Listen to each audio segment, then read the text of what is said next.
voyez en plein milieu l'Aralia Sun King, qui est une plante d'ombre vraiment extraordinaire. De sa couleur chartreuse, assurément, elle donne de l'époque de la lumière dans un jardin d'ombre.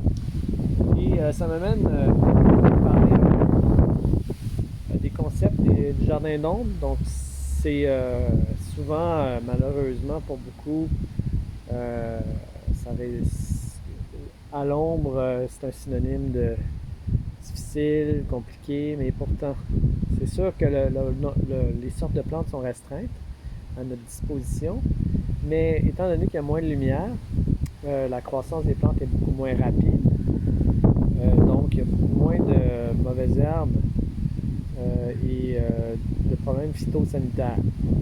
Peut-être des fois avec l'humidité des problèmes de champignons, mais beaucoup moins de problèmes d'insectes et de mauvaises herbes. Il faut être patient.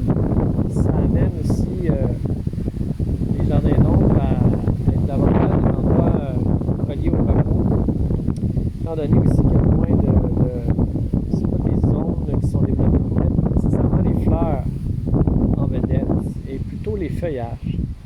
Donc c'est vraiment l'idée de travailler avec des contrastes de couleurs, de sortes de feuillage et de hauteur pour développer un jardin d'ombre intéressant au niveau du regard. Donc les fleurs, c'est plus comme la cerise sur le gâteau. Dans ce cas-ci, ici on est chez ma sœur. Le mandat, cette directive, c'est de mettre des plantes avec des floraisons blanches. Donc on peut voir ici la Persicaria polymorpha que j'ai mis. J'en suis fort satisfait. L'idée, c'est de cacher le thermopompe. Ça prenait une plante robuste. C'est une plante qui est aussi performante au soleil qu'à la mi-ombre. Et moi, je trouve que quand même à l'ombre, peut-être moins de fleurs, mais elle n'en fait pas juste se maintenir. Elle y prospère aussi. Et je pense qu'on va arriver à cacher la thermopompe. Très fier aussi d'avoir mis les Simicifiga derrière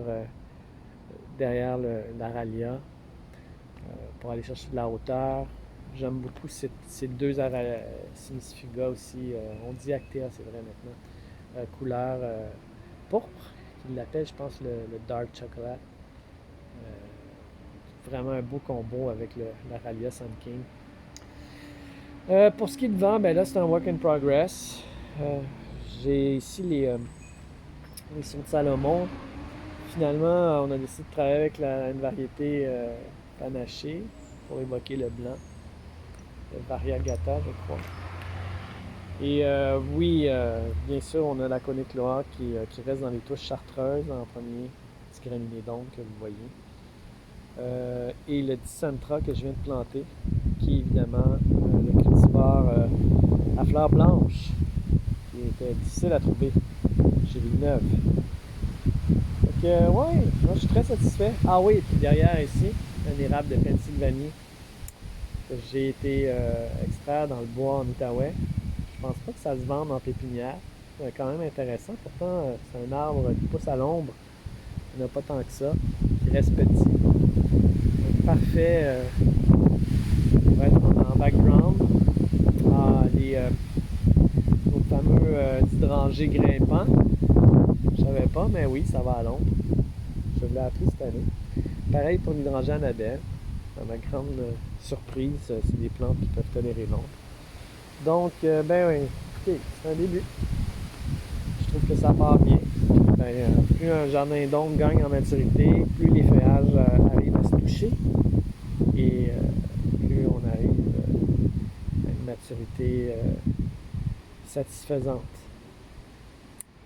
Merci d'avoir écouté jusqu'au bout et à bientôt.